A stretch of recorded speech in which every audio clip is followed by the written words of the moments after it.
ভিতরে প্রবেশের পরপরই চলে আসলাম হাসন রাজার মিউজিয়ামে। এটি মিউজিয়ামের সামনের অংশ, সামনে বড় একটি সাইনবোর্ড দেওয়া।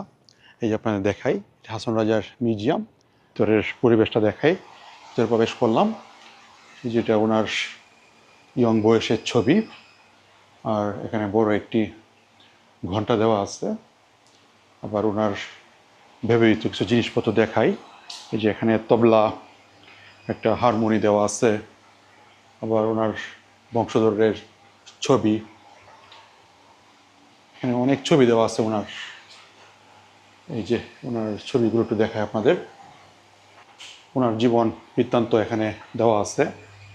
আবার এখানে অনেক তার আত্মীয় স্বজনদের ছবি দেওয়া আছে এই জায়গায়। এবার ওনার আরও ব্যবহৃত জিনিসপত্র আপনাদের দেখাই। এই যে নাম আসলে বলতে পারছি না এটা কি। আর একটা জিনিস ব্যবহৃত জিনিসপত্র, একটি কলসি দেওয়া আছে, একটি হুক্কা মনে বলে এটাকে, হুক্কা দেওয়া আছে। আর ওনার ব্যবহৃত একটি ডেক্সি দেওয়া আছে এখানে।